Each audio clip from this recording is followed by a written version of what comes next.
Hello and welcome. Thank you for listening. I am Lillian Agbayegbe. This is Diaspora Dialogue Series with LA. Members of the diaspora all over the world, and we come seeking the blessings of a new land.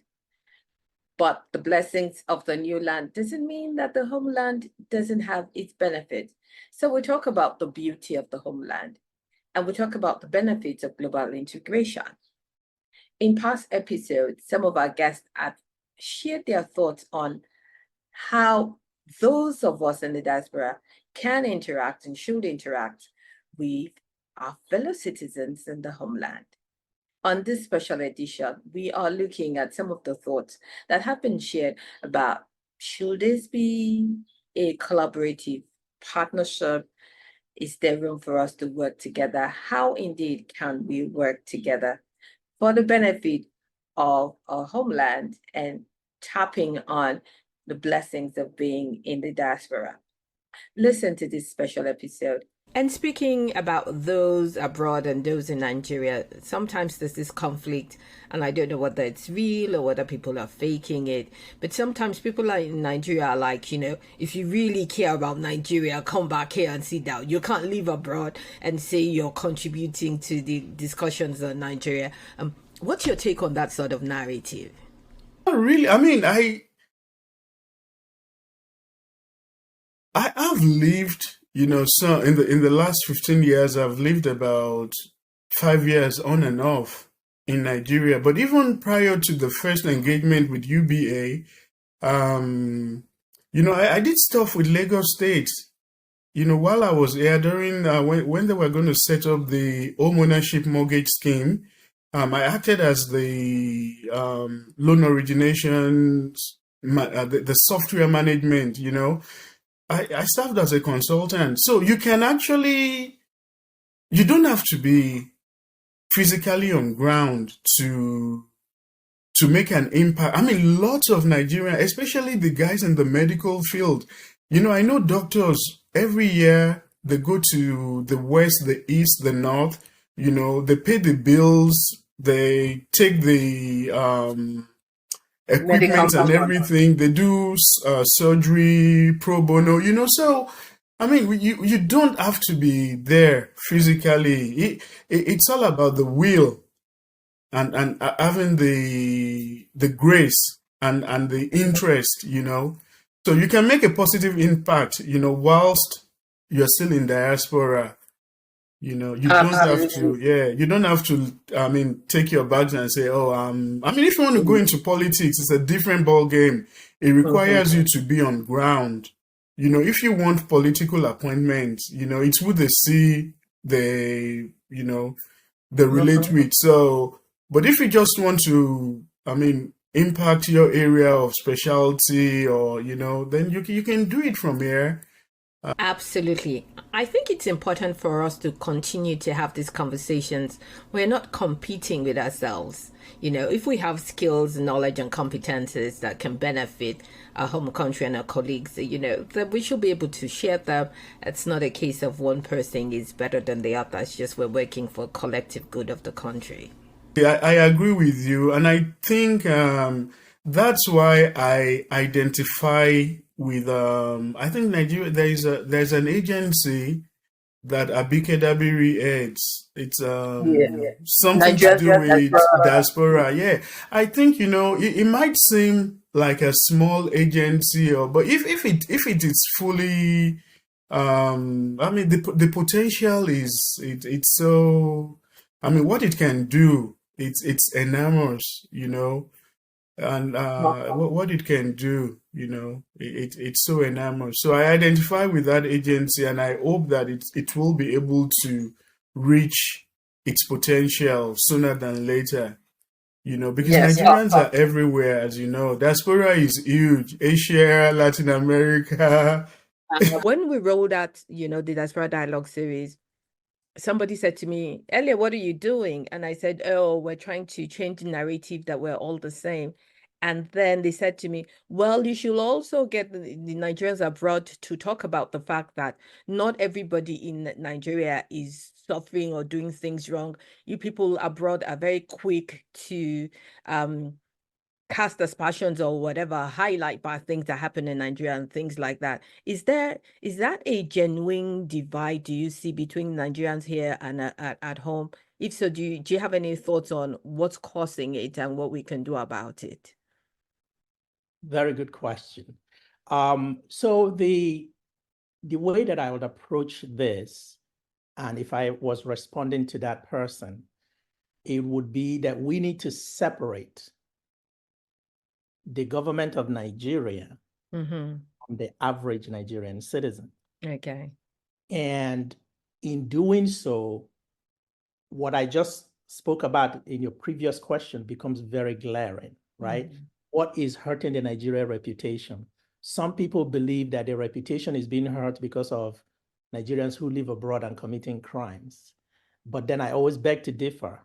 Those Nigerians would not have left Nigeria if they had criminal intent. I doubt that that's why they left, right?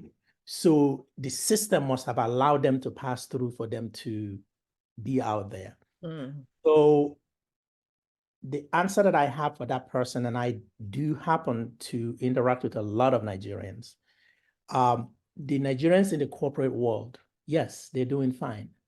And I'm not just talking about the ones that live in Lekki or Banana Island. I'm talking about places like Jos, places like Abuja, places like Port Harcourt, right? Even back in the day, Warri, Benin City, Ibadan, where I was originally born.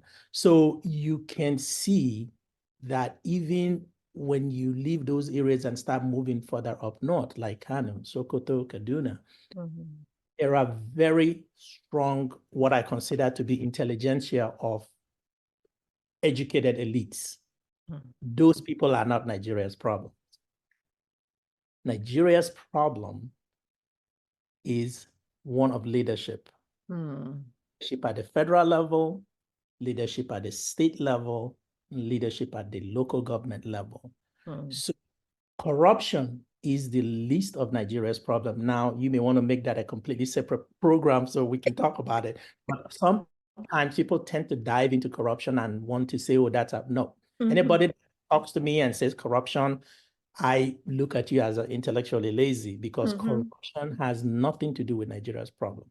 Nigeria's problem is lack of leadership, effective leadership. Now, leader is not a leader just by title. You can acquire a title all you want. Knowing how to lead is critical. So until we start teaching kids from kindergarten and up the way up to university level what leadership means and how to be an accountable leader and how to be a transformative leader and how to be an effective leader, that problem will continue. So if I'm answering that person, the problem is the general public, the problem is the leadership.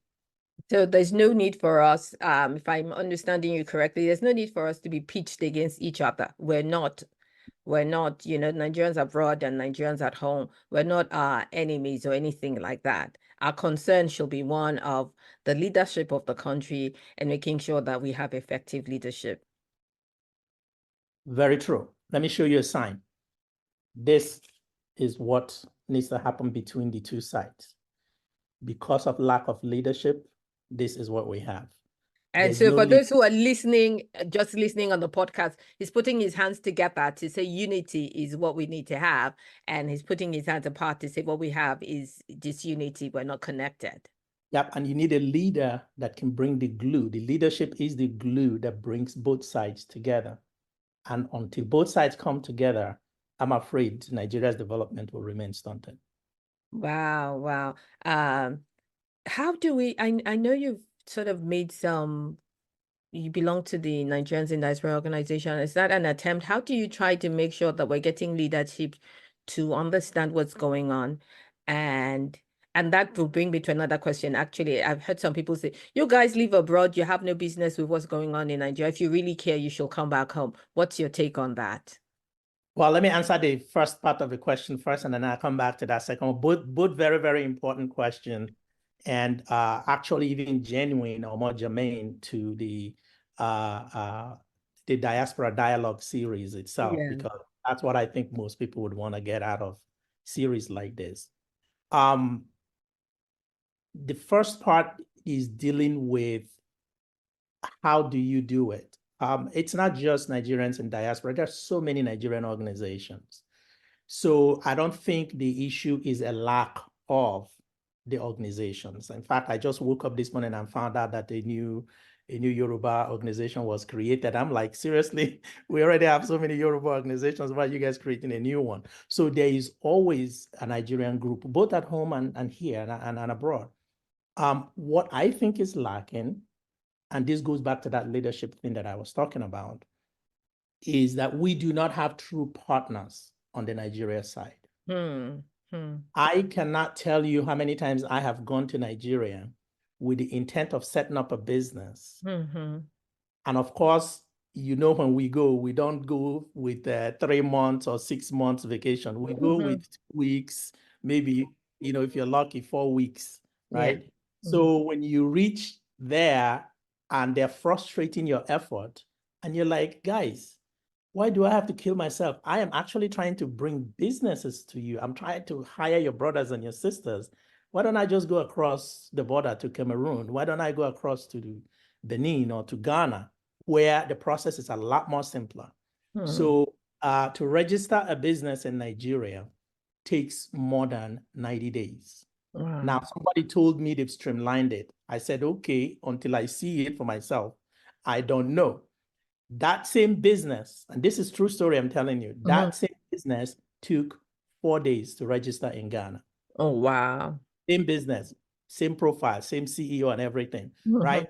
Second thing, they tell us, oh, you guys are in diaspora. How come your kids don't have Nigerian passports? I cannot tell you how many Nigerians have made every effort to get Nigerian passports for their kids. The process to get a Nigerian passport in Nigeria is too exorbitant, unless they are not aware that you live in diaspora, because the moment they find out you live in diaspora, the process is unfundable. But that same process, you go to other countries, Ethiopia, South Africa, you get their passport within 2 weeks. Passport. So that issue is we don't have partnership, right? We have people in Nigeria who claim they're representing diasporans, whether at the federal level or the state level. I hardly ever see them do that bridging of the gap that I just talked about when I put my hands together. So, but coming back to the second part of your question, the second part of your question actually has to do with, if you can remind me again, what was that second part? So the second part of the question is, should they say, if you really care about Nigeria, you should come back home. If you're living abroad, you really shouldn't be putting your mouth, as it were, in the things that are going on in Nigeria. Very, very, yeah. So that second part, I beg to differ, right? I beg to differ, and I give very simple examples. I'll give you India as an example. I'll give you South Korea as an example. I'll give you China as an example. An average Chinese that lives in America don't go to China. They don't. But what they do here influences a lot of things that happen in China. So the mistake that is often made in Nigeria, and I suspect that in a way that's the reason we don't have that partnership, is where people see me and I arrive, and in their head, oh, he's going to outshine me, or he's going to overshadow me, or he's bringing his dollar, and his dollar will dwarf my naira. That's not strategy. My Indian friends do when they go to India, and I travel to India a lot myself, is, oh, Dr. Gbenga, you have a program called Diaspora Series. Wow. Come home to India. Let's show you how we can partner you with other diasporans that have returned that are doing very well. That's what a typical Indian would do. They won't shut you down. They won't try to isolate you. They won't try to exclude you. Or sometimes some of the things that I've seen where they even try to belittle you. So we need that level of partnership. Through NIDO, we've made series of proposals over the years, none of which has ever been implemented. The only NIDO implementation that I've ever seen and for those who don't know, NIDO is Nigerians in Diaspora Organization. Thank you. Yeah, and the only outcome from all the proposals we've ever proposed was the creation of NIDCOM. But even NIDCOM today, they're even denying that, oh, you guys didn't know how we got created. But we know, those of us who actually wrote the paperwork and did the pushing of the legislation know that we inspired it. Now, we can do more. Every end of July, for the last, since the Obasanjo administration, right? I think it's been at least 20 years since Obasanjo was last in office, right? So every July, Nigeria hosts something called the Diaspora Day. So for the last 20 years or more, diasporans have been coming to Nigeria at their own expense and have been proposing ideas. Find me one person at the federal government level, at the state government level, or the local government level that have implemented anything that anybody has brought from the diaspora. Until Nigeria learns to do that, you will continue to see that dichotomy. Let me give it to you in an example. COVID-19. When COVID hit, everybody, even the United States, was relying on Nigerian doctors and Nigerian nurses. Guess who Nigerian government went to bring? They went to China to bring somebody. Oh, wow. It doesn't make sense. Other countries that are relying on your own citizens abroad, and you cannot even consult with your own citizens abroad, and yet you want me to come home? Are you serious? Yes, absolutely. I miss Nigeria deeply. I miss everything about Nigeria. And for me, it's not so much that I'm detached or something I want to reconnect to, but now crystal clear with, you talk about these opportunities, or let's talk about power to transform or to create, to effect change. Now we have it. For me, I yearn for the opportunity to actually make that happen in my community, in my country. You know, so when I look at the news and like, this is not rocket science, you know, like when you look at it, it's like, you know, so little things. I was talking to my dad, and he shares a paradigm where you put accountability on the people for the environment. Like, what are the people doing? I share a paradigm with the system. Why would you let the system even exist for such a thing to happen in the first instance? So you hear some news happening in Nigeria, like, how is a system that possible that someone can actually get away with that? So, and we go back and forth, and he used to live here. I said that we're not superhuman in America when we drive responsibly. There are consequences that are predictable, you know, for overspeeding, for camera ticket, for failure to pay your ticket, for failure to show up because you had a whatever issue, because they are predictable consequences for that. Because of that system, there's responsible driving, not because we're superhuman people when it comes to driving. You know, so that is really, really what I yearn for. And that is really what I miss about. Wow. That is so, you know, when you talk about consequences, I tell you, the first time I got a speeding ticket, I drove under the speed limit for the next 6 months.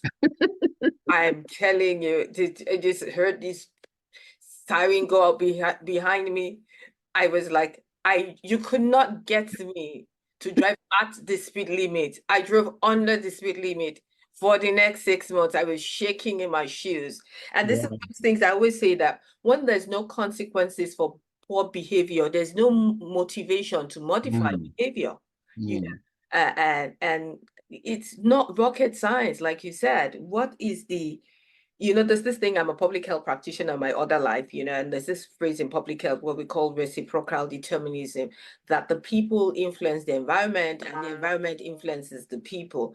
So yes, it's the people that are going to put the system in place, you know, so maybe that's what your dad's saying, that the people need to put the system in place, but it's the system in place that determines how the people will behave, you know, so it kind of goes back and forth. Why can't we hold ourselves accountable? Why can't we hold our leaders accountable? You know, why is it possible? I remember it was we had one inspector general at one time, Tafa Balogun, who was arrested for stealing all this money. I'm like, how in the world does the inspector general of a country conceptualize that I can embellish this kind of, and actually goes ahead to do it. To do it. He must know that it's possible to get away with it, you know. And if he knows that it's possible to get away with it, what's to stop him from doing it? That's so remarkable. Do you think, when you think about us getting there, you know, like us getting to this place where we can change the systems, what are your thoughts on how that's going to happen for us? I mean, we are how many years old now, and we've had all this, we've had the military and we have the democratic government, and we're still where we are today. Are you hopeful? What do you think needs to change in the general sphere of things for us to get to this place where you think that Nigeria can be at? 100%. You know, you may have some questions for me about Nigerian Center, but this is where I agree with my dad, that, you know, when we look at our environment and how like complex seemingly some problems are, we just lose every sense of agency. Like we can't do anything about it, you know. But ultimately, I think we shouldn't give too much power to the government to transform things, and start taking initiative, a sense of activating sense of agency in our own little way, whatever we can. So if you look at our community in the United States, we've been here for a very long time. And you would think like a community like Nigeria, which is the largest Black immigrant group in the United States, most educated, most successful, all of that, this wonderful image that we have here, you would think that we would have a community center. We don't need a government to give us a community center. You know, you would think that would have things like that, you know, but it took just one idea from a private citizen to make that happen. You know, and it's just the first community center in the country. I know it's the first community in the DMV area, but I wonder, do you know if it's the first in the country? In the entire country. Oh my goodness.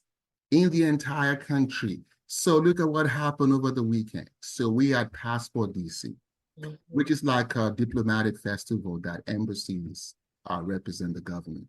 And when embassies could not represent the government, the community organizations step up. For several years, Nigeria didn't have any participation until people like us say, let's put a representation for Nigeria. So I think that we have to start activating that sense of leadership and that sense of agency that I believe we have that in our own sector. Another example I give in Nigeria is, right now we relish and we celebrate corporate Nigeria, but there's people like you and I who came here for grad school. Some of them only have a stint of 1 or 2 years grad school in NYU, in Harvard, you know, Columbia, and they went back home to build a bank. And they created an entire industry. It wasn't easy, it was challenging, but they got it done. You know, I think that is for me the big power of being a diaspora. The opportunity to take what works in the system and figure out ways in which you can make that happen where you're coming from. I think the ripple effect of that, you know, is going to permeate the entire system at some point. So I'm very, very much hopeful for that. Don't forget to like, to share, and to comment.